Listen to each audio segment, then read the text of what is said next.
अस्सलाम वालेकुम जी, नमस्कार, सत श्री अकाल एंड गुड इवनिंग। मैं हूं आरजू काज़मी और आप देख रहे हैं पॉइंट ऑफ व्यू। आज हम ज़रा बात करेंगे इंडिया पाकिस्तान के ऊपर। जैसे आप जानते ही हैं कि 14 अगस्त भी आ रही है और 15 अगस्त भी आ रहा है।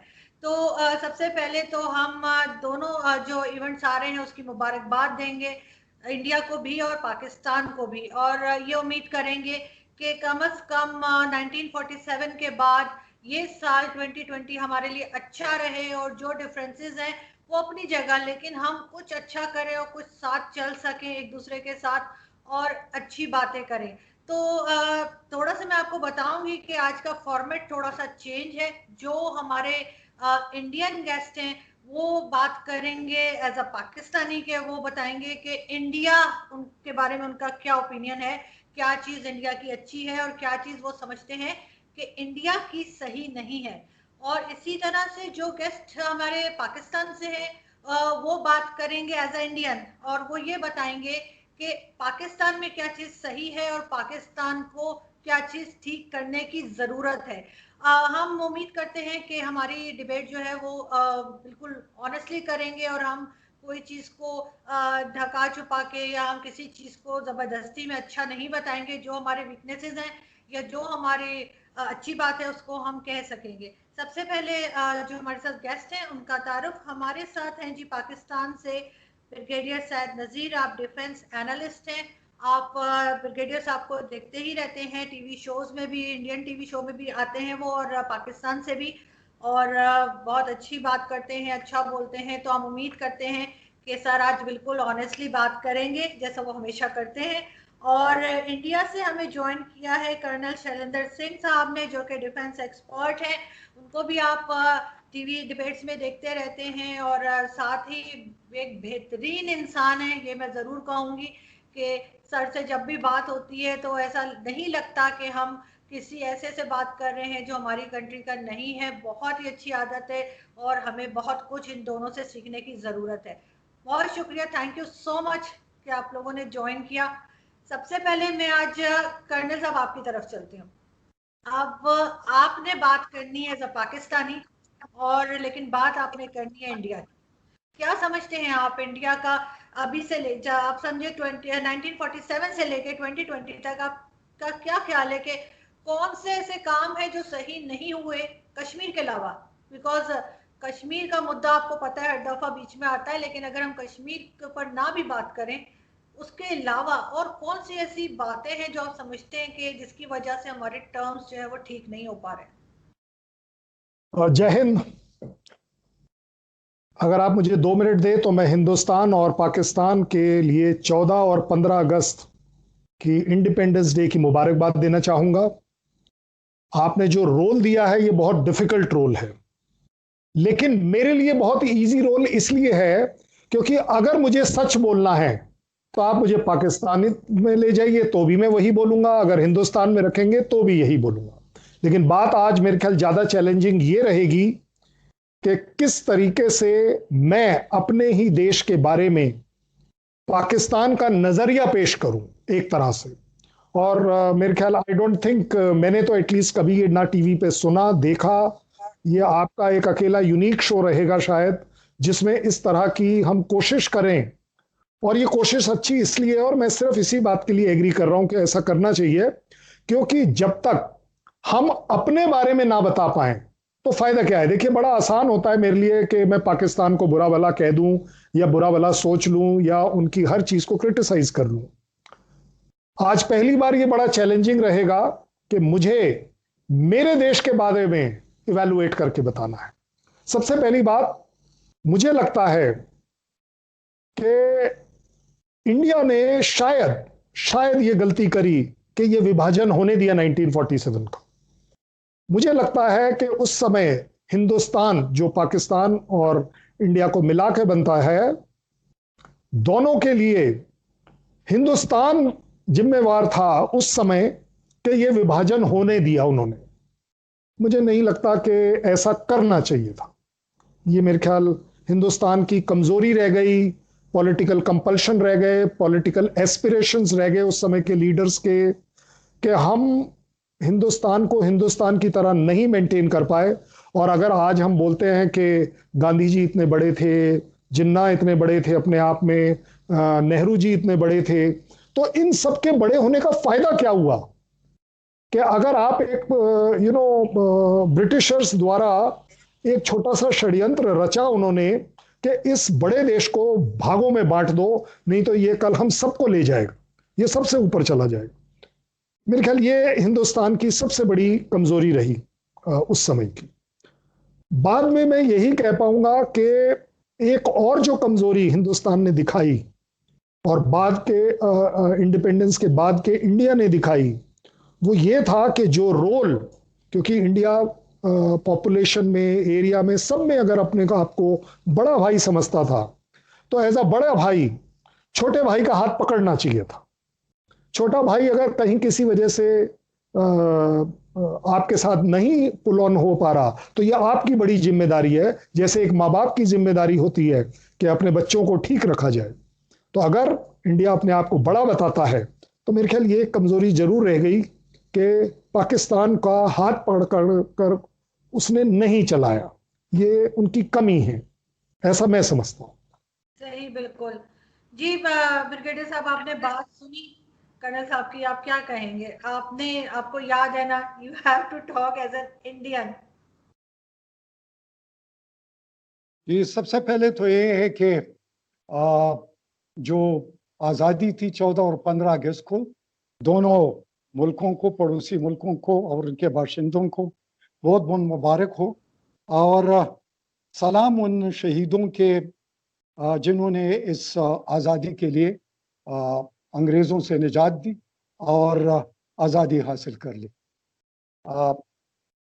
मैं एज इंडियन अगर सोचता हूँ तो पाकिस्तान जो कि एक मुत्तहिदा इंडिया से वजूद में आया, दोनों तकरीबन 700-800 साल इकट्ठे रहे थे। और फिर इसमें ये भी था कि मुसलमानों की ज़्यादा रूल रहा है इंडिया में। दो के पहले भी जो हिंदूज थे वो मेजॉरिटीज़ में थे, और जो सिख थे या जो बाकी मज़ाहिब थे वो माइनॉरिटी में थे। लेकिन मुसलमान ज़ाहिर की तादाद में तो कम थे, लेकिन जहाँ तक पावर कॉरिडोर्स थे वो मुसलमानों के पास थे। इससे पहले भी जो तहरीकें चली थी, वो आंसा की तहरीक थी, या हिंदू मुसलमान भाई भाई की तहरीक थी, या इसके अलावा जो वो हिंदुस्तान अंग्रेज़ों से जो 1857 की जंगी आज़ादी थी, तो ये एक फॉरेन रूल से दोनों आज़ादी चाहते थे और ये एक पेज पर थे। और लेकिन बाद में जब वो इनकी जमातें बन गई, पहले तो कांग्रेस बना था, कायदे आज़म मोहम्मद अली जनाबी उसका एक रुकन था, लेकिन बाद में उन्होंने अपने रास्ते जुदा कर लिए। वो रास्ते जुदा होने के जो भी वजूहात थे, लेकिन उनमें ये चीज़ आई कि कोई दो कौमी नज़रिया आ गया, और दो कौमी नज़रिए में तहफ़्फ़ुज़ात थे। उन तहफ़्फ़ुज़ात को मैं समझता हूँ कि मुसलमान एज ए माइनॉरिटी, क्योंकि एक जमहूरियत आ रही थी, और वो जो जमहूरी स्टेट जो होता है या मॉडर्न स्टेट होता है, उसमें अगर वो सेकुलर रहता है और ट्रू मानों में सेकुलर रहता है, तो पहले भी जिस तरह रहे थे उस तरीके से रह सकते थे। लेकिन इसमें जो एक किस्म के शुकूक शुबहात पैदा हो गए, उस शुकूक शुबहात को वो कहते हैं ना कि पाकिस्तान के बनाने में तीन चीज़ें थी, जो कि कुछ पॉजिटिव है और कुछ नेगेटिव है। वो एक पॉजिटिव, एक तो अंग्रेज़ों का डिवाइड एंड रूल का था, वो तो शुरू से कर रहे थे। दूसरी बात ये थी कि जो इसके बाद जो दौर गुजरा, खुसूसन जंग अज़ीम और उससे पहले दूसरे के, उसमें मुसलमानों के खदशात थे। तो उस खदशात को अगर उस वक़्त 14 पॉइंट्स को मान लिया जाता, मेरे ख्याल में कि एक मुत्तहिद किसी हद तक रह सकते थे। दूसरी बात तो ये है कि कुछ जल्दी भी मुसलमानों को थी पार्टीशन के बारे में, और उस जल्दी की वजह से पाकिस्तान बनने में कुछ नुकसान भी पाकिस्तान को उठाने पड़े। उसमें शायद ये रीज़न था कि जनाब साहब की सेहत ठीक नहीं थी और वो इसको जितना जल्दी है पाकिस्तान को बनाना चाहते थे। लेकिन जिस तरीके से पार्टीशन का नक्शा ड्रा किया गया, तो वो नक्शे में अगर पूरे दोनों तरफ से वफूद का और दोनों तरफ से पार्टिसिपेशन का होता तो इस किस्म का शायद नक्शा न बनता और ये जो अब मसाइल है ये मसाइल न होते। तो इस बारे में मैं ये कहता हूँ कि उस वक्त की जो लीडरशिप थी जिसकी तरफ कर्नल साहब ने भी इशारा किया, ठीक है वो स्टेचर की लीडरशिप बाद में तो पैदा नहीं हुई, लेकिन उस वक्त के लीडरशिप से भी ये एक तवक्को रखी जा सकती थी कि वो इस चीज़ को बेहतर तरीके से भी कर सकते थे। और फिर उसमें जो खून बहा वो तो मैं दोनों तरफ से उस पर मतलब है कि वो डालूंगा। जाहिर है कि जाने ज़ाये हुई और वो जो जाने ज़ाये हुई उसको बचाया जा सकता था।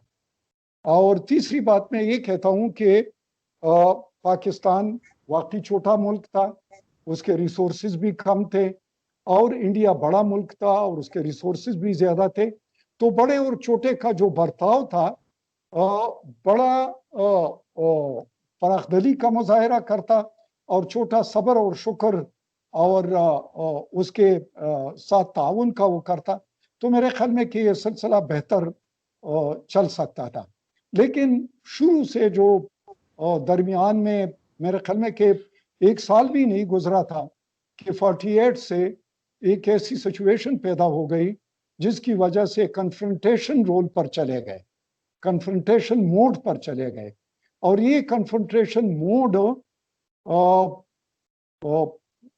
कुछ ज्यादा कुछ कम गलती दोनों की है। बड़े पर भी जिम्मेदारी बनती थी, छोटे पर भी जिम्मेदारी बनती थी। तो ये मेरे ख्याल में कि शुरुआत इस तरीके से जो हुए तो वो शुरुआत ने बाद में तलखियों को ज्यादा तक़वियत दी। जी कर्नल साहब, आपने जैसे बात सुनी, आप एग्री करेंगे उनसे या आपका ख्याल है कि ऐसा नहीं कुछ और हुआ था पाकिस्तानी मौजूद?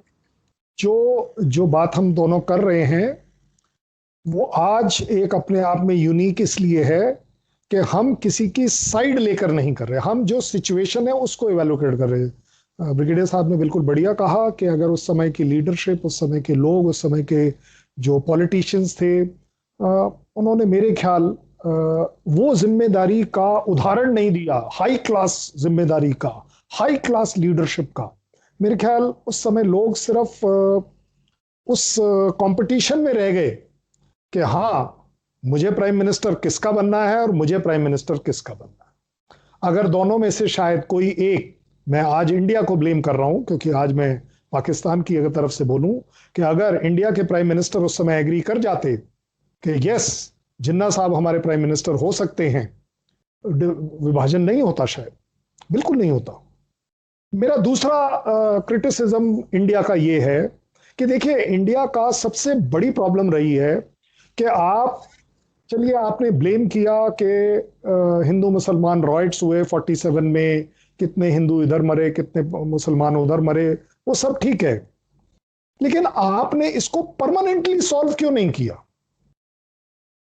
सिर्फ ये कह देने से कि हाँ भाई उस तरफ इतने मर गए हिंदू और वो इधर इतने मुसलमान बन गए, हम लोगों ने शायद गलती करी, इंडिया ने शायद गलती करी कि ये जो देश का जो विभाजन है इसको सिर्फ दो देश के टेरिटोरियल विभाजन से बढ़कर एक हिंदू मुस्लिम विवाद में खड़ा कर दिया। और वो हिंदू मुस्लिम विवाद, जबकि उन्हें पता था कि पाकिस्तान जो बना है वहां पर भी हिंदू रहेंगे और जो हिंदुस्तान बना है वहां पर भी मुसलमान रहेंगे। तो ये जो आपने जब स्टेट बनाते समय स्टेट को स्टेट की तरह नहीं ट्रीट किया, हिंदू मुस्लिम की तरह ट्रीट किया, मुझे लगता है उस समय के हिंदुस्तान की ये बहुत बड़ी गलती रही। उसे नहीं करना चाहिए था, उसे एक टेरिटोरियल डिस्प्यूट लेकर डिवाइड करते, मेरे को लगता है ज्यादा मैच्योरिटी होती। सिर्फ उसको एक रिलीजन बेसिस पर करने का सबसे बड़ा घाटा यह हुआ कि पाकिस्तान में हिंदू अनसेटिस्फाइड रह गए आज तक, और उनका क्लेम रहा कि जी हमारे ऊपर ज्यादती हो रही है। हिंदुस्तान में मुस्लिम्स डिससेटिस्फाइड रहे आज तक कि उनके ऊपर ज्यादती हो रही है। हर चीज को दोनों तरफ आप एक रिलीजियस कपड़ा पहना दे रहे हैं, चोला पहना देते हैं, और वो उसमें कवर हो जाता है। बड़े से बड़ी गलती, छोटे से छोटी गलती, अल्टीमेटली मुझे लगता है हिंदुस्तान हमेशा हिंदू मुस्लिम में कन्वर्ट कर देता है। गलत है, ऐसा बिल्कुल नहीं होना चाहिए। वो ठीक है कि किसी का पॉलिटिकल गेन है, ये है वो है, लेकिन ये मैं ब्लेम करता हूं वहां की पब्लिक को कि आप ये सारी चीजें क्यों होने देते हैं। क्योंकि अगर आपके पास एक अच्छी डेमोक्रेसी है, एक स्ट्रांग डेमोक्रेसी है, वर्ल्ड की सबसे बड़ी डेमोक्रेसी है, ओल्डेस्ट डेमोक्रेसी है, ये सारे क्लेम का फायदा क्या जब आप ही के यहां हर चीज में दो जबान आ जाती है। मैं सिख और ईसाई इसलिए नहीं बोल रहा हूं क्योंकि बाय एंड लार्ज ऐसा देखा गया है कि सिख एंड ईसाई हिंदू के साथ मिल जा रहे हैं, लेकिन हिंदू मुस्लिम वाला जो मामला है, ये मेरे ख्याल हमारे देश में पिछले 70 साल से आउट ऑफ कंट्रोल रहा है। इसकी जिम्मेवारी मैं उस समय के हिंदुस्तान को देता हूं, इंडिया को नहीं, उस समय के हिंदुस्तान को देता हूं कि आपने ये बीज बोया और अब आप देख रहे हैं कि वो आपके हाथ में नहीं है, कंट्रोल में नहीं है, क्योंकि दोनों तरफ ही ये प्रॉब्लम हमेशा चल रही है। सही, बिल्कुल। क्या कहेंगे ब्रिगेडियर साहब, आपको लग रहा है कि कर्नल साहब ने सही कहा है, लेकिन इसमें एक चीज और कि आप लोग हिस्ट्री के बाद जो है वो आज के गवर्नमेंट या आज के हिंदुस्तान और पाकिस्तान पे भी बताइएगा कि आज क्या गलती हो रही है जो मुसलसल हम लोग टेंशन में हैं। देख लो, मेरे ख्याल में कि जो खदशात थे और उसमें उस वक़्त के मुत्तहिदा हिंदुस्तान में अबुल कलाम आज़ाद जैसे लोग और इसके अलावा हमारे जो कांग्रेस के रुकन थे अब्दुल गफ़ार खान, और ये लोग जो समझते थे कि मुसलमान हिंदुस्तान में रहकर भी अपनी एक हैसियत को और अपने उसको मनवा सकते हैं। और दूसरी बात ये कि उस वक़्त मेरे ख्याल में जो रिलीजियस लोग थे और जो जिनकी नज़र काफ़ी दूररस थी, उनके ये बात तो शायद मौलाना मदनी के बारे में है कि उससे जब पूछा गया कि पाकिस्तान बनेगा तो उसने कहा कि बड़े जलसे में, और उस वक़्त रात को जलसे होते थे और तकरीबन सुबह तक जारी रहते, उसने कहा कि पाकिस्तान मुझे ऐसा बनता हुआ नजर आ रहा है और जिस तरह मुझे यकीन है कि कल सुबह सूरज मशरिक से निकलेगा, लेकिन ये वो पाकिस्तान नहीं होगा जिसके लिए ये नारे लग रहे हैं। ये उस किस्म का पाकिस्तान नहीं होगा। अनफॉर्चुनेटली उनकी ये पेशनगोई सच साबित हुई है, क्योंकि दोनों मुल्क सिक्योरिटी स्टेट बन गए और वेलफेयर स्टेट नहीं बन सके।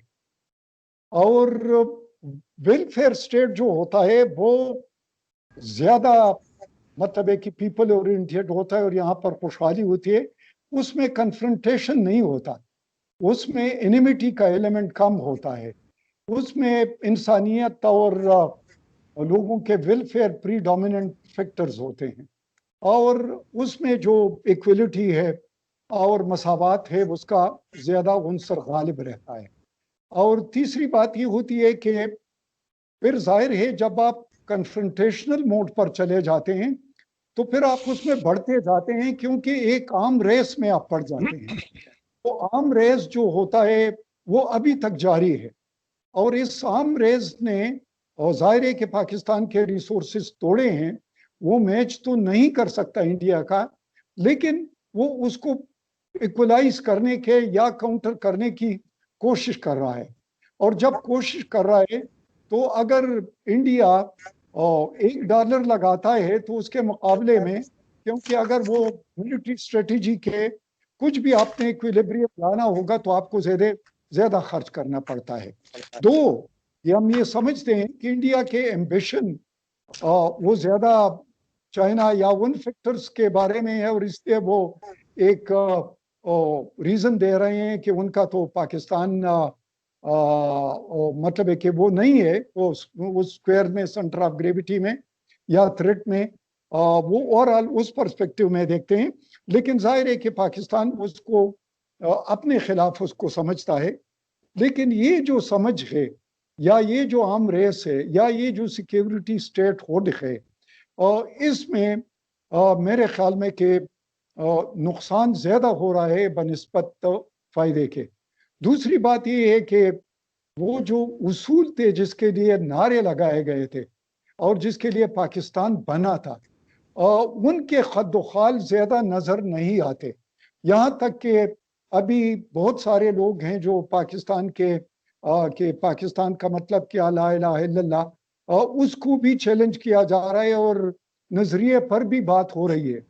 और ये तब हो रही है मेरे ख्याल में कि अगर उस नजरिए को मनोगन फॉलो किया जाता तो शायद आज नजरिए के बारे में लोग इतने तजब्जुब में न होते जितने के अब है। और तीसरी बात, वो अगर हम हाइंडसेट में देखते हैं तो हाइंडसेट में पाकिस्तान को पॉलिटिकल स्टेबिलिटी नहीं मिली।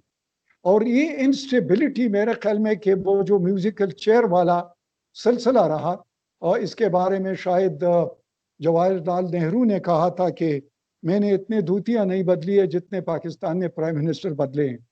तो वाकई इसमें ये जो म्यूजिकल चेयर का चक्कर था उसने पाकिस्तान को नुकसान भी पहुंचाया और पॉलिटिकल स्टेबिलिटी पाकिस्तान में नहीं आ सकी, जबकि इंडिया को पॉलिटिकल स्टेबिलिटी काफ़ी हद तक मिली। तो ये भी एक अंसर है पाकिस्तान के इंस्टेबिलिटी का, पॉलिटिकल स्पेशली इंस्टेबिलिटी का। और तीसरी बात ये है कि पाकिस्तान में जो अब इस तनाजुर में देखते हैं कि 3 दफ़ा माशाल्लाह का या डिक्टेटरशिप का दौर आए, जबकि इंडिया में एक दफ़ा इमरजेंसी प्लस वगैरह इंदिरा गांधी के दौर में आया था। तो ये भी मतलब है कि एक मॉडर्न स्टेट में, एक जमहूरियत में या एक स्टेबल डेमोक्रेसी में ये चीज़ें कोई अच्छी, और न उसकी शुरुआत अच्छे हैं और न उनका अख्ताम कुछ अच्छा होता है। क्योंकि जमहूरियत का जो पौधा है, इसको जब आप बार बार पानी देते हैं और इसको काट डालते हैं और इसकी प्रूनिंग करते हैं तो तब वो बढ़ता है, नहीं कि हर दफ़ा उसको वो काटा जाए, उसके जड़ों को देखा जाए और फिर लगाया जाए कि फिर लगाया गया जमहूरियत का पौधा। तो मेरे ख्याल में हमारा ये पौधा अभी तक तनावर दरख्त नहीं बन सका है जो पाकिस्तान का है। बिल्कुल ठीक। कर्नल साहब, आप जो है वो ब्रिगेडियर साहब का रिप्लाई तो देंगे, लेकिन मुझे ये भी बताइएगा कि अगर आप एज अ पाकिस्तानी जैसे अगर सोचें तो आपको क्या लगता है कि भारत ने वो कौन सी गलती की है जिससे उसने इस बात को सही साबित कर दिया, ये सही प्रूफ कर दिया कि पाकिस्तान ठीक ही बना। अगर ना बना होता तो यहाँ पे जो लोग रहते हैं वो ज्यादा प्रॉब्लम्स में होते। ये बात को क्या आप समझते हैं कि कोई ऐसी बात हुई है इंडिया की तरफ से जिसने इस बात को सही साबित कर दिया हो या गलत साबित कर दिया हो, जो भी आपका ओपिनियन हो?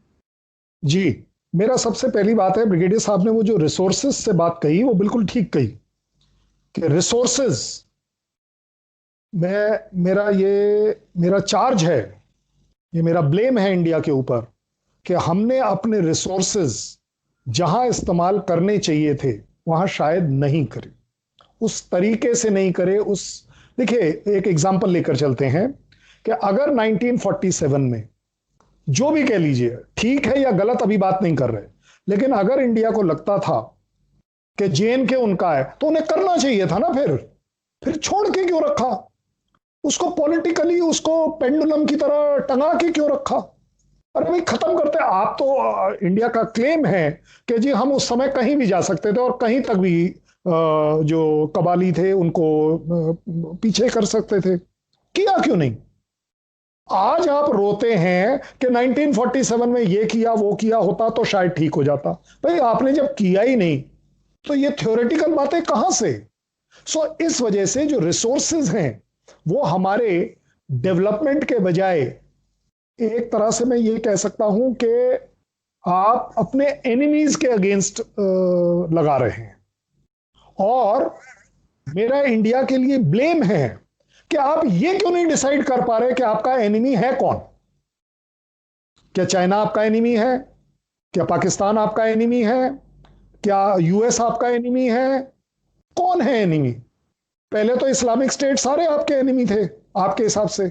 ये जो आप इंडिया में ये जो आप डिसीजन मेकिंग पुअर रख रहे हैं, जहां आप ये डिसाइड ही नहीं कर पा रहे, जैसे आजकल एक नई वेव चली है कि एनिमी नंबर 1 चाइना है।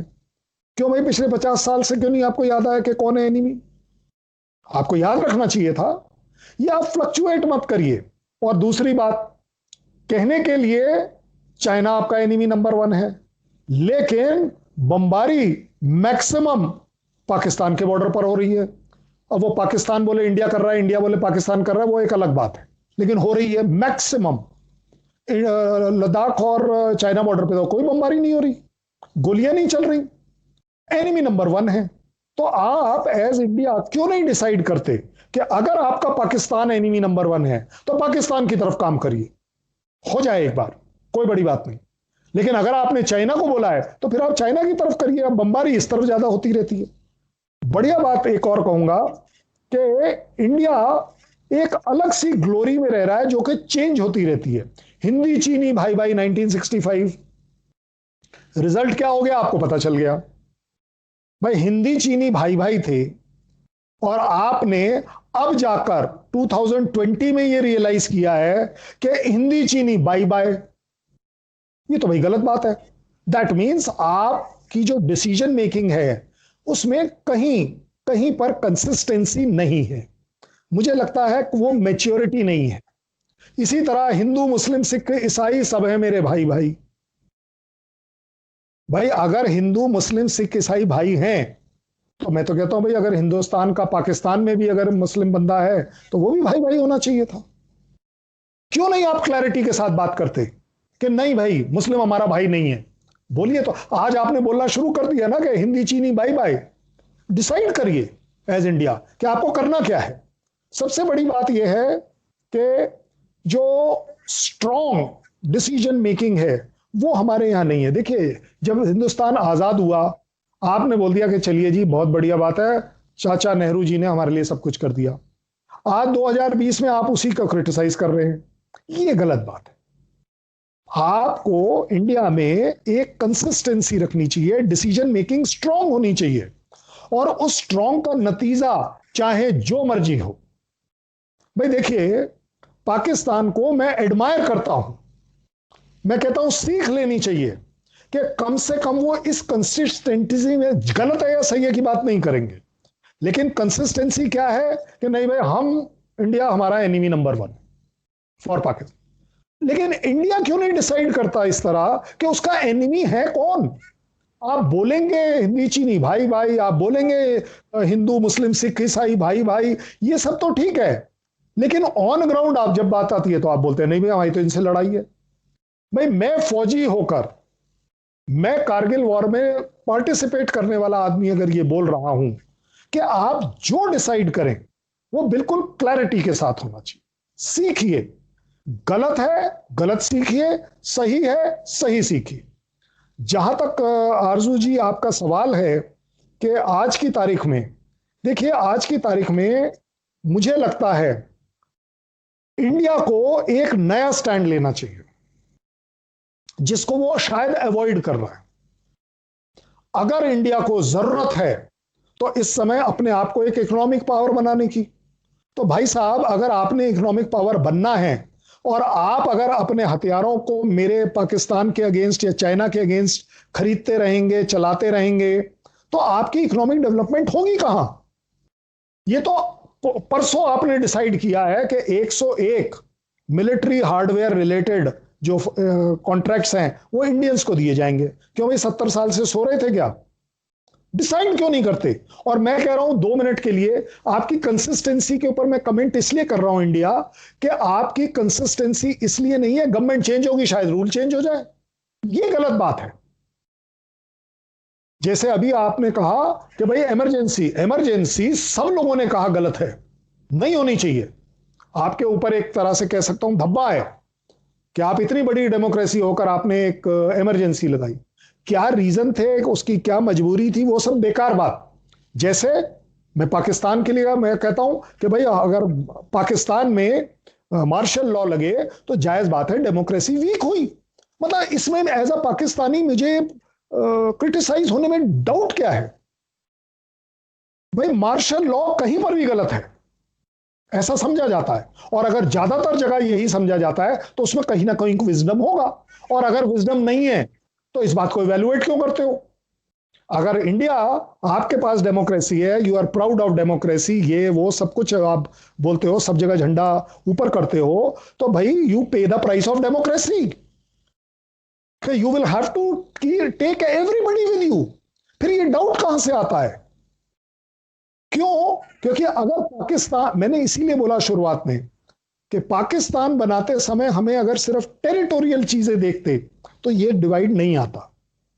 तब हम रहते कि हम हिंदू मुस्लिम भाई भाई हैं, हिंदू मुस्लिम सिख ईसाई सारे हमारे भाई भाई, कोई प्रॉब्लम नहीं। लेकिन अब ऐसा नहीं हो रहा है, क्योंकि जहां जिसको बेनिफिट मिल रहा है वो उस चीज को एक्सप्लॉइट कर रहा है। इंडिया में सबसे बड़ी तकलीफ इस समय यह है कि आप आज हिंदी चीनी पर बाय बाय कर रहे हैं, पता नहीं कल कल किस और जगह पर बाय बाय कर लें। ये तो गलत बात है, ऐसा नहीं करना चाहिए आपको। आप, मैं कह रहा हूं गलत डिसीजन लीजिए, but take a decision and stay firm on that decision. तगड़े रहिए उस डिसीजन पर। गलत है तो क्या हो गया? भाई साहब, कोरिया वाला बोल रहा है ना कि मैं गलत हूं, लेकिन मैं तो ऐसे ही रहूंगा। यूएस भी कांप रहा है उससे। क्यों कांप रहा है? इसीलिए कांप रहा है क्योंकि उसे मालूम है कि यह बंदा गलत होने के बावजूद भी अपनी जगह पर फर्म है कि मैं इस पॉइंट को नहीं छोड़ूंगा। मुझे लगता है कि हमें हमारे रिसोर्सेज और इकोनॉमी के ऊपर इंडिया अगर क्लेम करता है कि हमें सुपर पावर बनना है, तो उसे जिस चीजों के ऊपर होना चाहिए वो उसको छोड़ के बाकी चीजें करने में जुड़ जाता है। क्यों? क्योंकि लोगों की अटेंशन डाइवर्ट करनी होती है। पॉलिटिकल एजेंडा बहुत तगड़े हैं, कमजोरी वहां है। सही, बिल्कुल जी।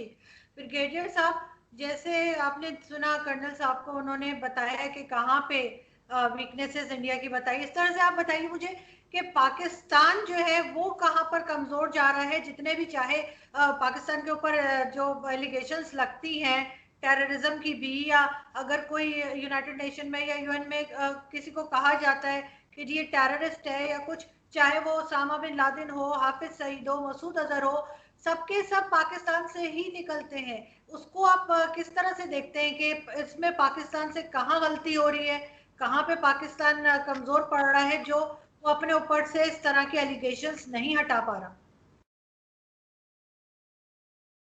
मेरे ख्याल में अगर इस चीज को हम जब देखते हैं तो पाकिस्तान में जो प्राइम मिनिस्टर लियाकत अली खान थे, उस वक्त जब उसको मौका मिला था कि रशिया और अमेरिका के दरमियान, तो छोटे मुल्क को चुनना नहीं पड़ता, उसको दरमियान में दोनों को मिल करना पड़ता है।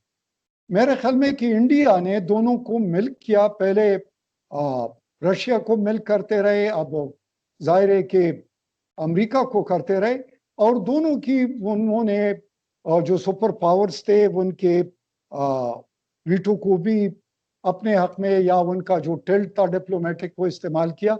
लेकिन पाकिस्तान ने इसके बावजूद कि सीटों सेंटों में चले गए और एक मिलिट्री अलायंस में चले गए, जो कि मेरे ख्याल में उस वक्त 9 अलाइनमेंट का बहुत जो गुड्डी थी वो छड़ी हुई थी, और इंडिया ने सही डिसाइड किया कि वो 9 अलाइन मूवमेंट की तरफ चले गए। और उस वक्त जो लीडरशिप थी दुनिया की, खुसूसन जो मिस्र था, इसी तरह इंडिया था, इसी तरह बाकी थे, और तो पाकिस्तान को इस दायरे को देखना चाहिए था, वो बजाय एक मिलिट्री अलायंस में सिटी सुट्टू में जाने के, और फिर वहां पर जाहिर है कि रशिया के खिलाफ अपने बेसिस इंडिया अमेरिका को देने के, और जिसकी वजह से पाकिस्तान ने रशिया जैसे एशियन पावर को, और जो कि बड़ा खुलकर, क्योंकि एक डेमोक्रेसी में डिसीजन अलग तरीके से होते हैं और कम्युनिज्म के पोलिट ब्यूरो में डिसीजन दूसरे तरह के होते, तो उन्होंने तो खुलकर सपोर्ट किया इंडिया को। लेकिन अमेरिका ने पाकिस्तान को उस तरीके से सपोर्ट नहीं किया। तो मेरे ख्याल में कि ये गलती थी जो उस वक्त हो गई थी, और फिर उसको परसू करते रहे। मैं कहता हूं कि उसको रीथिंक करना चाहिए, रिविजिट करना चाहिए था, और तब भी इसको अगर कोर्स करेक्शन कर लेते तो बेहतर था। लेकिन फिर दूसरी गलती उस पर ये कर ली कि उसके बावजूद कि 65 जंग हुआ और उसमें दोनों पर पाबंदी लगी, आम एम्बार्गो लगा। फिर उसके बाद 71 हुआ और उसमें उनका बेड़ा आ रहा था, कोई बेड़ा नहीं आया, ज़बानी जमा खर्च था। तो हम इस उसमें पड़े रहे। दूसरी बात यह कि पाकिस्तान की एक ये भी गलती थी कि दो विंग्स थे और दरमियान में इंडिया था, और उनको मेरे ख्याल में कि जमहूरियत का जो उसूल था उसके तहत मेजॉरिटी को जो इंतखाबात हुए थे 71 में, उसको तस्लीम करना चाहिए था वेस्ट पाकिस्तान को और पॉलिटिकल पार्टीज को, और मेच्योरिटी का सबूत देते, और जो भी इख्तिदार था वो नुमाइंदों को जमहूरियत के लिहाज से मेजॉरिटी को देना चाहिए था। और तीसरी बात यह कि वहाँ पर जो मिलिट्री एक्शन हुआ वो military action out of proportion था, और उसका पॉलिटिकल, क्योंकि दोनों विंग्स थे, दोनों मुसलमान थे, दोनों वहाँ पर ज़्यादा उन्होंने कुर्बानी दी थी पाकिस्तान बनाने के लिए, उनको उनका हक देना चाहिए था। और वो मेरे ख्याल में कि मुतालिबात इस तरह नहीं थे कि वो अलहदे की तरफ जाते थे, वो एक कन्फेडरेशन में रहकर कुछ अपने हुकूक की तहफ़्फ़ुज़ चाहते थे। और वो हैंड साइड में देखा जाए तो आप तो कह रहे हैं कि वो ठीक है, लेकिन उस वक़्त की जो पॉलिटिकल लीडरशिप एंड जो मिलिट्री डिक्टेटरशिप था, उन्होंने मैच्योरिटी का मुजाहिरा नहीं किया, और उसके नताइज पाकिस्तान के लिए बड़े भयानक साबित हो गए। वो ठीक है कि इंडिया ने उससे फ़ायदा उठाया, अगर दुश्मन मुल्क हो तो उसको आपको ये एडवांटेज देना होगा, वो उठाएगा, इसमें रोने धोने की बात नहीं है। दिस इज परफेक्टली ओके, जब आप को मौका मिलता है फिर इस तरह कर लेते हैं। तीसरी बात मैं ये कहना चाहता हूँ कि जहाँ तक कंसिस्टेंसी की ताल्लुक है, जो कर्नल साहब ने बताया, ये हमारे भी जो पाकिस्तान है उसमें भी पॉलिसी में कंसिस्टेंसी नहीं रही। जिस सुराख से एक दफ़ा ढसा गया उससे बार बार ढसने खुद को कोशिश कर रहा है। और क्योंकि ये जो आपने वार ऑफ टेरर की बात की आरजू साहबा, बड़ी अच्छी बात की, लेकिन जिन हालात में पाकिस्तान ने और पाकिस्तान के सामने जो दो ऑप्शन रहे कि यू आर विद अस और यू आर विद देम, और तो ये फ्रेज जो था बड़ा टेक्निकली और बड़ा स्ट्रेटेजिकली क्राफ्ट किया गया था, और उसमें पाकिस्तान का जो बगैर पूरे सोच विचार के और जल्दी में उसको एग्री करना, एक इस तरीके से उसमें शामिल होना कि अपने जो उनके तहफ़्फ़ुज़ात थे या जो अपने नेशनल इंस्पिरेशंस थे उसको देखते हुए अगर कुछ लोग कुछ दो उस तरीके से करते तो शायद बेहतर था। अनस्टिंटेड सपोर्ट वाज ए रॉन्ग मतलब एक डिसीजन, और उसके नताइज पाकिस्तान को बहुत ज्यादा भुगतने पड़े, इसलिए कि अब भी जो पाकिस्तान पर जो टेररिज्म का या एक्सपेंडिंग या एक्सपोर्टिंग टेररिज्म या हार्बरिंग टेररिज्म का जो इस पर दबा लगा हुआ है, तो साथ विक्टिम भी है और साथ उसके खिलाफ फाइट भी करता है। फाइट करते हुए बहुत ज्यादा कुर्बानियां दी, लेकिन वो कुर्बानियों की रिकग्निशन नहीं है। अगर उसकी कुर्बानियों की रिकग्निशन नहीं है तो partly Pakistan to be blamed कि इसने अपना नैरेटिव सही तरीके से बेचा नहीं है, इसको प्रोजेक्ट नहीं किया है, या उस जंग में उसको इस तरीके से हिस्सा नहीं रहना चाहिए था कि सारे कार्ड्स उनके खेलते, अब कुछ कार्ड्स अपने पास भी रखने चाहिए थे। तीसरी बात ये करना चाहते हैं कि अब भी जो मेरे ख्याल में कि पाकिस्तान ये जो नैरेटिव है टेररिज्म का, इसके काउंटर जो नैरेटिव है, उस काउंटर नैरेटिव को सही तरीके से ये क्रिस्टलाइज नहीं कर पाए।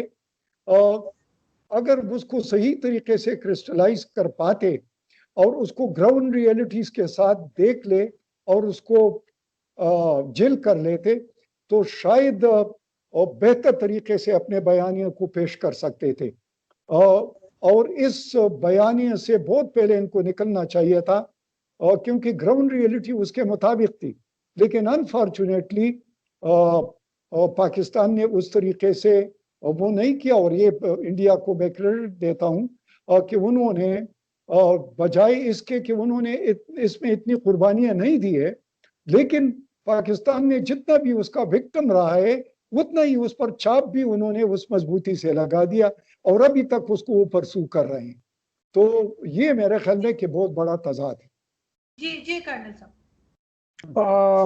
आरजू आरजू जी, आपने एक बड़ा अच्छा पॉइंट ये टेररिज्म का डाला। हालांकि हमने शुरुआत ये करी थी कि हम JNK और टेररिज्म डिस्कस नहीं करेंगे। बड़ी अच्छी बात है और मैं इंडिया को बिल्कुल ब्लेम करता हूं, 100% ब्लेम करता हूं। ये क्या तरीका है कि जो भी टेररिज्म से बात आएगी वो पाकिस्तान से ही आएगी। अरे भाई साहब जाइए सॉल्व करिए। अगर आपको लग रहा है कि हाफिज सईद पाकिस्तान का गेस्ट है और आपके यहां प्रॉब्लम कर रहा है, भेजिए और अपना करिएगा वो काम। ये ब्लेम गेम से कैसे चलेगा? ओसामा बिन लादेन को US ने कर लिया ना, बात खत्म है। पाकिस्तान को अच्छा नहीं लगा होगा, वो एक अलग बात है। और मैं आपको बता रहा हूं, इसको बोलते हैं बैकडोर डिप्लोमेसी, जो कि कभी सामने नहीं आएगी। ऐसा हो ही नहीं सकता कि आप पाकिस्तान में कुछ कर ही ना पाए। भाई ये सिर्फ ब्लेम करने। आप एक बात बताइए, आप हर बार एक नया टेररिस्ट क्रिएट हो जाता है और वो पाकिस्तान में आप क्रेडिट दे देते हैं कि वहां से हुआ है। तो भाई साहब ये बताइए, आप इसे खत्म करने के लिए क्या कर रहे हैं? ये सिर्फ बोल देने से थोड़ी ना है। ये ठीक है, मीडिया में आ गया कि जी हाफिज सईद जो है इमरान खान प्राइम मिनिस्टर साहब की गोद में बैठे हुए हैं। अरे भाई किसकी गोद में कौन बैठा हुआ है? किसके पास टाइम है? ये जो ब्लेम गेम कर कर आप सिर्फ अपनी जिम्मेदारी से छूटने की कोशिश करते हैं, ये गलत है, बिल्कुल गलत है। आपके करोड़ों रुपए खर्च हो रहे हैं, हजारों करोड़ रुपए खर्च हो रहे हैं इंटेलिजेंस के ऊपर, एस्पेनियाज के ऊपर, वगैरह वगैरह। आपके हजारों लोगों को मौत हो गई इस टेररिज्म की वजह से। सॉल्यूशन क्यों नहीं निकाल रहे? भाई अगर आपको 2 मिनट लगता है कि पाकिस्तान ही सारी चीजों की जड़ है, तो आप जाइए ना जड़ तक। जड़ तक जाने में क्यों घबरा रहे हैं? फिर आप वहां पर अपनी रिस्पॉन्सिबिलिटी से क्यों कट रहे हैं? आपने बोला नॉन अलाइंड। देखिए, मैं एक्चुअली इंडिया को बोलता हूं कि आप भी अब US की तरह होते चले जा रहे हैं। जब आपको सूट करता है तो आप नॉन अलाइंड हैं, जब आपको सूट नहीं करता तो आप सेलेक्टिवली अलाइन होने के लिए तैयार हैं। भाई अगर ये पॉलिसी है तो आप मुझे ये बताइए कि आप बांग्लादेश, नेपाल, श्रीलंका, इन सबको आप अपने साथ अलाइन क्यों चाहते हैं फिर? और अगर चाहते हैं तो उनको वो चीज दीजिए जो उनको चाहिए। भाई ये एहसान सिर्फ अपने आप में पूरा थोड़ी ना है कि बांग्लादेश हमने आपको आजादी दिलाई। अरे आजादी दिलाई का मतलब क्या है भाई? उसको सपोर्ट भी चाहिए, उसको जिंदगी जीनी है, लोगों को इकोनॉमी की तरफ ध्यान देना है। और अब आप ब्लेम कर देते हैं कि नहीं जी वहां पर चाइना का पैसा आ गया, इसलिए वो इंडिया के साथ नहीं खड़ा होना चाह रहा। ये तो कोई तरीका नहीं है। मैं इसलिए इसको बोलता हूं कि consistency in policy, consistency in your vision has to be there. आप विजन क्या है पहले वो सेटल करिए। पिछले 70 साल में क्या आपका विजन था कि you want to be a economic super power? आपने ये इकोनॉमिक सुपर पावर का सपना देखा चाइना को देखकर। सीधी सीधी बात है कि चाइना अगर 88 में आपसे पीछे था और अब आगे चला गया 30 साल में, तो अब आप जग गए। ये क्या तरीका है भाई? आपको किसी ने रोका था कि आप जग जाते 30 साल पहले? तब आप अपनी पॉलिटिक्स में पड़े हुए थे, तब आप बाकी चीजों में पड़े हुए थे, तब आप नॉन अलाइंड में पड़े हुए थे। आज आपको दिख रहा है कि भाई जब आपको वो टेक्नोलॉजी चाहिए, आपको ये सब चाहिए, तो अब आप सेलेक्टिवली अलाइन हो रहे हैं। मैं ब्रिगेडियर साहब से अनफॉर्चुनेटली एग्री करूंगा कि यस, जब जहां जैसे आपको जो सुविधा मिली आप वो ले रहे हैं, लीजिए, लेकिन फिर कंसिस्टेंट रहिए अपने विजन में कि अगर आपको लगता है कि सिर्फ और सिर्फ पाकिस्तान आपके टेररिज्म का प्रॉब्लम है, तो भाई साहब उसे खत्म करिए। ये कोई तरीका नहीं कि आप एक तरफ ये एक्सक्यूज भी चला के रखें कि हाँ जी वहां से हो रहा, और दूसरी तरफ करें कुछ ना और अपनी पॉलिटिक्स करते रहें। ये गलत बात है। आपको अपने यहां अपनी गिरेबान में भी झांकना पड़ेगा कि आप एक वो सिचुएशन क्रिएट करें कि जहां चीजें ठीक हों। आपने देख लिया कि एक आपने स्ट्राइक करी, दूसरी स्ट्राइक करी, आपको क्या लग रहा है पाकिस्तान वापस नहीं कर सकता था उतनी ही बुरी तरह? लेकिन नहीं हुई। दैट मींस टॉलरेंस है। आप अपनी पॉलिटिक्स करें इसके ऊपर, ये आपकी प्रॉब्लम है। और मैं कह रहा हूं अगर पॉलिटिक्स भी करनी है, कंसिस्टेंटली करिए आप अपनी पॉलिटिक्स। बड़ी अच्छी बात है, मैं अप्रिशिएट करूंगा कि चलिए गलत हुई लेकिन हुई तो सही। इमरजेंसी गलत हुई लेकिन उस समय के लिए सही हुई जो वो वहां के कर रहे थे, नोइंग फुली वेल कि नहीं होनी चाहिए। आपको क्या लग रहा है इंदिरा गांधी को पता नहीं था कि वो इमरजेंसी लगाकर गलत कर रही हैं, अपना पूरा फ्यूचर खराब कर रही हैं? लेकिन किया ना, कोई बात नहीं। That is called as leadership, that is the risk of leadership. और आपके हिंदुस्तान, पुराने वाले हिंदुस्तान मतलब पाकिस्तान और इंडिया मिलाकर वाला जो हिंदुस्तान है, उसकी सबसे बड़ी कैरेक्टरिस्टिक ये रही है कि it has always been ruled by power, whether political power of today, whether the martial law of army or the power of any of the Pathans or for that matter मुसलमान, ये हमारा character रहा है। और अगर ये हमारा character है तो आपको डिसीजन मेकिंग और विजन अपना कंसिस्टेंट रखना पड़ेगा, स्ट्रांग रखना पड़ेगा, सीधी सीधी बात। मैं इससे पहले कि मैं ब्रिगेडियर साहब की तरफ चलूं लास्ट कमेंट के लिए, कर्नल साहब मुझे ये बताइए कि एज अ पाकिस्तानी जैसे आप अभी पार्टिसिपेट कर रहे हैं, आपके ख्याल से पाकिस्तान का कौन सा प्राइम मिनिस्टर है जो आपको लगा कि बेहतर काम कर रहा है या कर रहा था या कर सकता है, और जिससे दोनों कंट्रीज के रिलेशंस बेहतर हो सके, इस तरह की जो एक दूसरे के ऊपर एलिगेशंस होती हैं वो कम हो सके, पीपल टू पीपल कांटेक्ट हो, आपस में टूरिज्म को एक्सपोर्ट किया जाए और लोग जो है उसको टूरिज्म के लिए लोग इधर से उधर जाएं और पाकिस्तान से इंडिया और इंडिया से पाकिस्तान आए, उसको हम बढ़ा सकें। तो आपको क्या लगता है कि कौन ऐसी पर्सनालिटी है पाकिस्तान में जो प्राइम मिनिस्टर बेशक जो पहले रहे हों या बाद में, किसको आप समझते हैं कि बेहतर रहा दोनों कंट्रीज के लिए? देखिए, पाकिस्तान में अगर कहीं इंडिया को होप दिखी होगी तो वो दिखी होगी नवाज शरीफ में, क्योंकि ये एक दौरा ऐसा आया जबकि काफी सारे ऐसे स्टेप्स इंडिया ने मंजूर कर लिए। अदरवाइज हमारे यहां आजकल जैसे तकलीफ चल रही है इंडिया में कि वो उसको कुछ भी मंजूर नहीं है। भाई आप एक बात बताइए, अगर मैं और आरजू जी या ब्रिगेडियर साहब बात ही नहीं करेंगे एक दूसरे से, काम कैसे चलेगा? सिर्फ ये कह देने से काम नहीं चलेगा कि 70 साल से भाई ये नहीं हो रहा था। अगर नहीं हो रहा था तो भाई और अब आप बता दीजिए पिछले 10 साल में क्या हो गया, कौन सी चीज कम हो गई? अगर आप टेररिज्म के लिए पाकिस्तान को ब्लेम कर रहे हैं तो कौन सी टेररिज्म कम हो गई? कम तो नहीं हुई। लेकिन जहां तक आपके सवाल का जवाब दूं तो मुझे लगता है कि नवाज शरीफ के टाइम में एक डेमोक्रेसी का, लेटेस्ट वाले में मैं बात कर रहा हूं, कि डेमोक्रेसी की वो एक होप आई कि यस पाकिस्तान में स्ट्रॉन्ग डेमोक्रेसी शायद स्टार्ट हो जाए। अब ये दूसरी बात है कि ठीक है फौजियों को वो मंजूर था नहीं था, किसको क्या प्रॉब्लम थी, वो हमारा इंटरनल अफेयर है पाकिस्तान का, उसमें हम ना बोलें तो ज्यादा अच्छा है। लेकिन एक रे ऑफ होप बड़ी अच्छी आई जिसमें नवाज शरीफ ने कुछ वो स्टेप्स प्रपोज किए।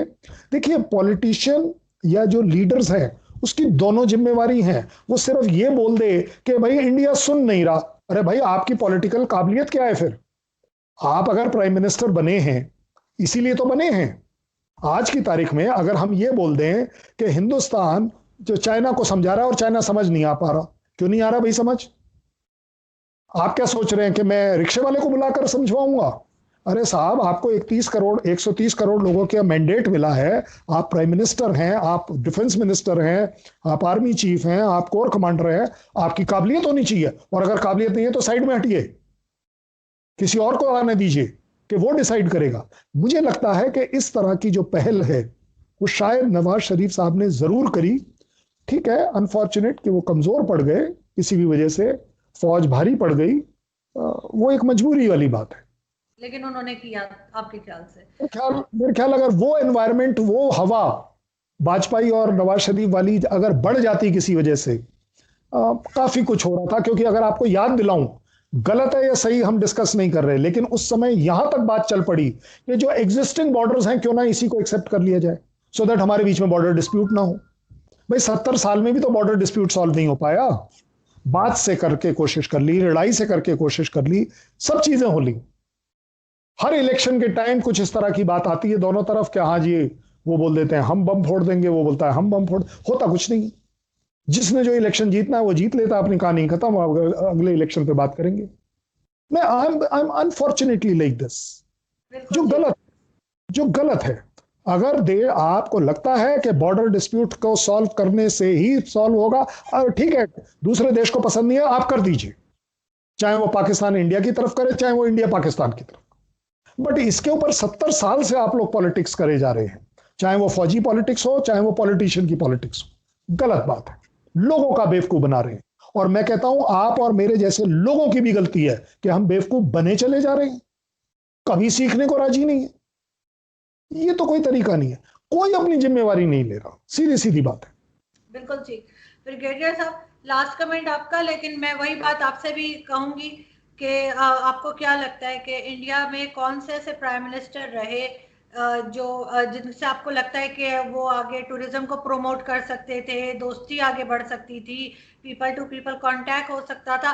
छोटी मोटी चीजें तो हर एक में चलती हैं, मैं ये नहीं कहूंगी कि सब कुछ ठीक हो जाता, लेकिन फिर भी कुछ बेहतरी हो सकती थी। आपके ख्याल से कौन होगा ऐसा? मेरे ख्याल में कि मुरारजी देसाई, इसके अलावा वाजपेयी और गुजराल साहब, इनके दौर में रिलेशंस बेहतर रहे और बेहतरी की तरफ जा रहे थे। और मेरे ख्याल में कि ये तो कुछ आसार बेहतर थे। बहरहाल उन पर कैपिटलाइज नहीं किया गया। लेकिन जहाँ तक पाकिस्तान के गलतियों का ताल्लुक है या इनकन्सिस्टेंसीज का ताल्लुक है, तो मैं समझता हूँ कि पाकिस्तान को जो मौके मिले कि वो पाकिस्तान इंडिया के साथ स्कोर बराबर कर सकते थे और एक प्रोएक्टिव या एग्रेसिव पोस्चर को एक्सप्लॉइट कर सकते थे। तो एक तो 62 का था, उस वक्त अमेरिका की नहीं माननी चाहिए थी और उस सिचुएशन को एक्सप्लॉइट कर लेते। क्योंकि अगर आपने स्कोर सेटल करना है तो फिर जाहिर है कि अगर इंडिया ने आपको एक वल्नरेबिलिटी दी थी तो उसको एक्सप्लॉइट कर लेते, कोई पीछे देखने की जरूरत नहीं थी, क्योंकि मुल्क आपका है, आपने इसको बढ़ाना है, अमेरिका ने नहीं। दूसरी बात यह है कि इसके अलावा आपको जो कारगिल में मिला, तो कारगिल में आप एंड गेम तक जाते और एंड ऑब्जेक्टिव जो था, अगर आपको लिबरेशन ऑफ कश्मीर था, जो कश्मीर का हम कहते कि नहीं, लेकिन मैं इस कारगिल के हवाले से कहता हूं, तो उसको विथ फुल फोर्स जितने भी what would have taken as a army student of strategy, मैं उसको वर्स के सिनारियो तक ले जाता और उसमें जो मेरे मिनिमम एंड मैक्सिमम एम मैं तब मतलब है कि उसको रोक लिया। और उसके लिए जो भी होता, क्योंकि दोनों न्यूक्लियर पावर थे, वो जंग मतलब है कि एक फुल फ्लेज वार में नहीं जा सकते थे।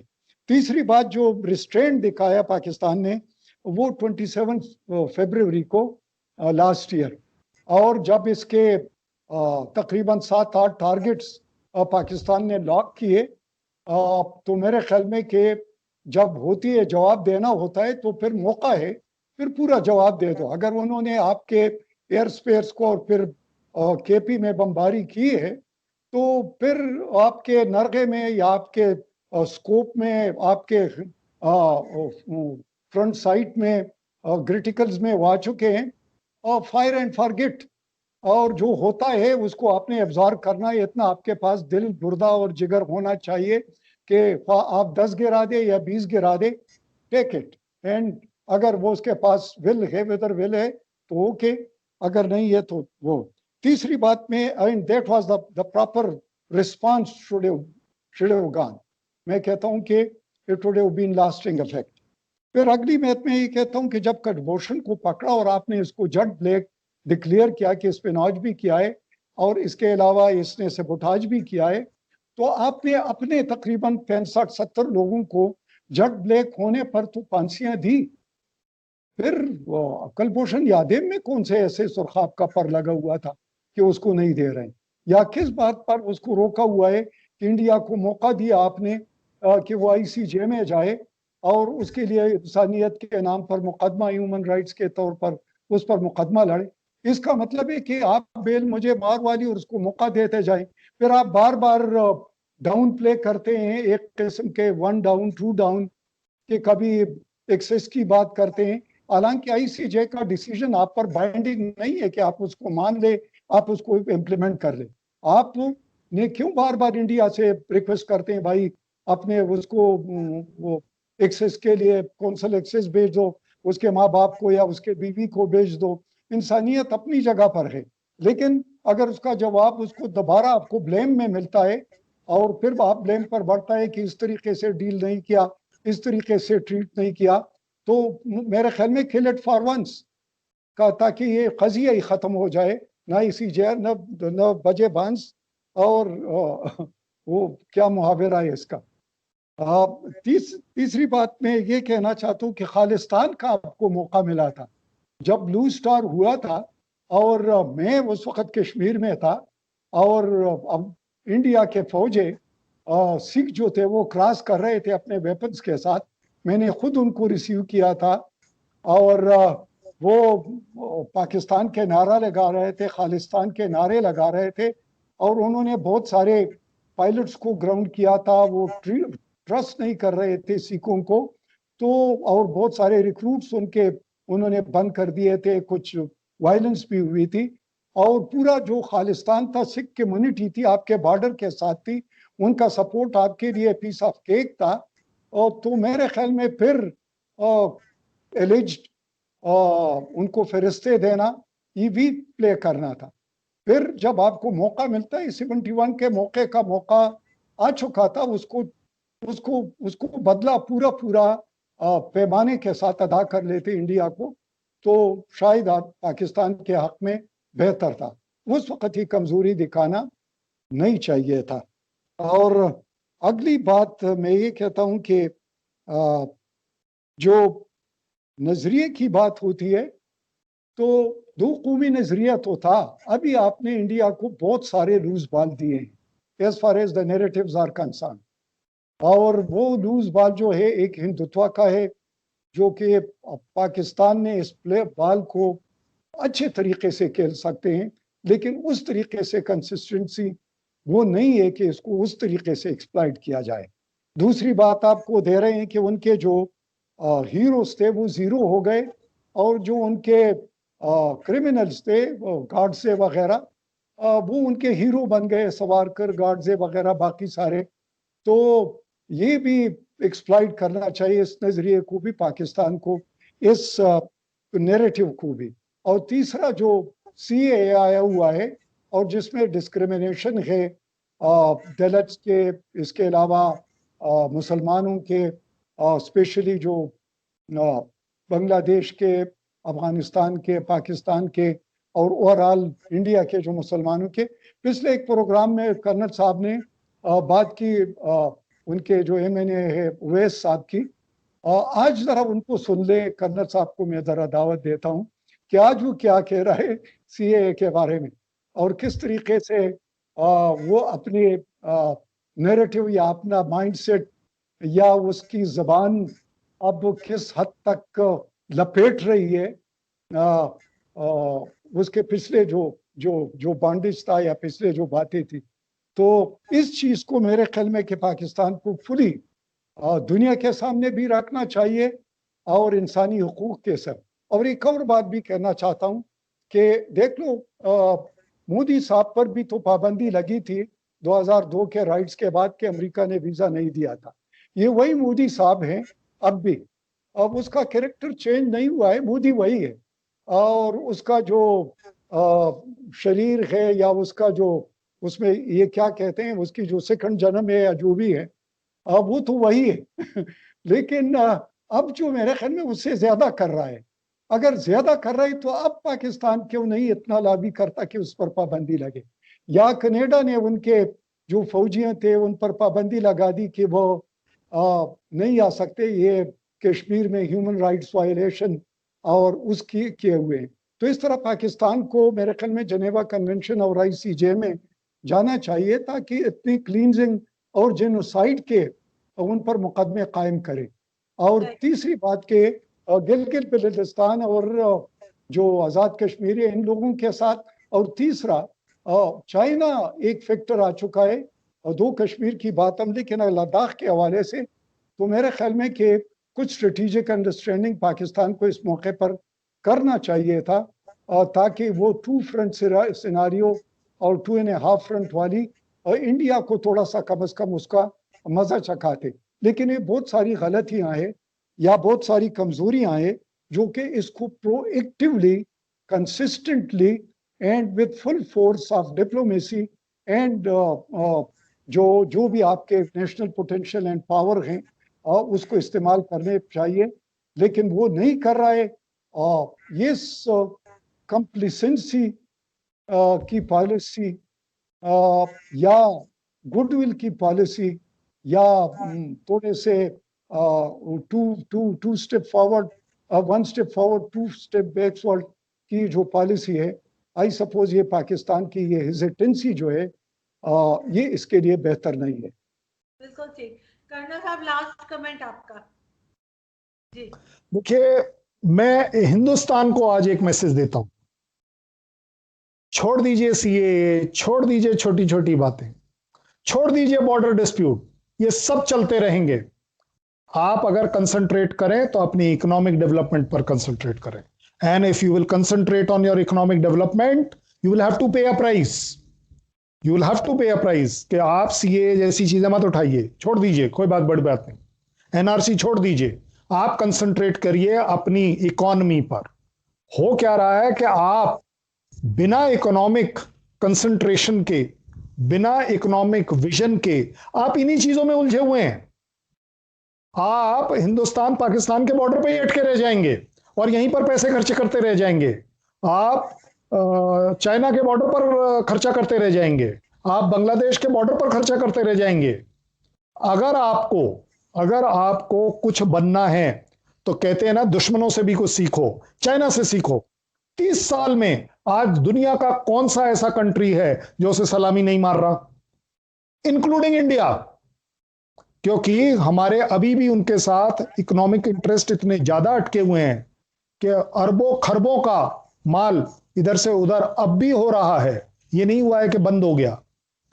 बंद कहां हुआ? जैसे ही पाकिस्तान के साथ कोई प्रॉब्लम हुई आप बंद कर देते हो। भाई, आपने अगर पाकिस्तान को मोस्ट फेवर्ड नेशन का दर्जा दिया था ट्रेड के लिए, उसे फिर बंद क्यों करना है? और अगर उसको बंद कर सकते हो आप, तो आज की तारीख में आप सारे ट्रेड चाइना से क्यों नहीं बंद करते हो? ये जो आप अगेन वही वाली कंसिस्टेंसी, अपॉर्चुनिटी, ये आज आपके पास अपॉर्चुनिटी है कि आज आपके पास एक ऐसा पॉलिटिकल सेटअप है जिसको वो कंट्री का मैंडेट है, जो आपको एक नए दर्जे की डिप्लोमेसी, नए दर्जे की इकोनॉमिक डेवलपमेंट पे ले जा सकता है।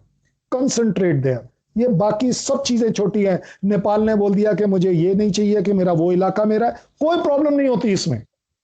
प्रॉब्लम सारी सॉल्व हो जाएंगी कि कल आप 1000 करोड़ रुपया नेपाल को डोनेशन में देंगे, क्या बात है। आप 5000 करोड़ का डोनेशन श्रीलंका को देंगे, कौन क्यों जाना चाहेगा श्रीलंका चाइना के पास? आपकी लड़ाई जिसके साथ है, आप उसके साथ उस तरीके से सोचें। सोच कुछ और रखा है और उसको आप पॉलिटिकली कुछ और बता दें, आपको तकलीफ होगी। मैं तो यही कहूंगी लास्ट में कि दोनों कंट्रीज को जो है वो अपनी इकोनॉमी पे तवज्जो देनी चाहिए, अपने लोगों की हेल्थ फैसिलिटीज, एजुकेशन, दोनों जगह एक जैसा हाल है, एक जैसा लोग जो है उनके पास जॉबलेस हैं वो, और सड़क पे सो रहे हैं, खाने को नहीं है। ऐसा नहीं कि पाकिस्तान में सब बहुत आराम से हैं, ऐसा कुछ नहीं है, हम ना माने वो अलग बात है, लेकिन दोनों को इसके ऊपर ज्यादा पैसा लगाना चाहिए एक दूसरे के साथ। ठीक है, हम ये नहीं कह रहे कि एक दूसरे के भाई तो कभी नहीं बन सकते, दोस्त भी चले ना बने, लेकिन एक दूसरे को बर्दाश्त करने का थोड़ा सा हौसला रखें, एक दूसरे की बातों को सुनने का हौसला रखें। और तरक्की जब भी करेंगे, हम यूरोपियन कंट्रीज की बहुत मिसालें देते हैं, पाकिस्तान में, इंडिया में, जिसका बस चले, जो जो जा सके वो फौरन छोड़ के यूरोप चला जाता है। उसका रीजन यही है कि यूरोपियंस जो है वो अपने लोगों की हेल्थ फैसिलिटी पे और एजुकेशन पे बहुत खर्चा करते हैं, और उस तरह की टेंशन नहीं है वहां पे जो इंडिया पाकिस्तान में। जी सर, कर्नल साहब आप कुछ कह रहे हैं? मैं सिर्फ ये कहना चाहता हूं, वो दोनों भाई भाई क्यों नहीं रह सकते? कल तक भी तो भाई भाई थे। आप कल तक अगर भाई भाई थे, आप आज भी यूनाइटेड किंगडम में रहकर भाई भाई हो, यूरोपियन कंट्रीज में आप सेम फ्लैट शेयर कर रहे हो, क्यों नहीं हो सकते? सोच सोच नहीं आ रही। क्यों? क्योंकि you are playing into the politicians hand, you are playing into those power houses hand, जो आपको कभी साथ नहीं रहने देना चाह रहे। दोनों तरफ को ब्लेम करता हूं मैं। बिल्कुल ठीक। बहुत शुक्रिया कि आप लोगों ने ज्वाइन किया, एंड आई होप कि हम लोग इससे कुछ सीख सकेंगे और हम लोग जो है वो आगे बढ़ सके। और इस तरह से जो जब तक हम इन लड़ाई झगड़ों से निकलेंगे नहीं, आप लोग देखिएगा सर, हम कहीं नहीं जा सकेंगे। 100 साल बाद भी यही प्रॉब्लम्स होंगी हमारी कंट्रीज की, जी। क्योंकि हम एक दूसरे के साथ चल ही नहीं रहे। जबकि वही जो बात कहते हैं आप लोग के पड़ोसी बदले नहीं जा सकते, तो उस लिहाज से सोचना पड़ेगा और फिर साथ चलना पड़ेगा। बहुत शुक्रिया। Thank you so much, so kind. Thank you sir.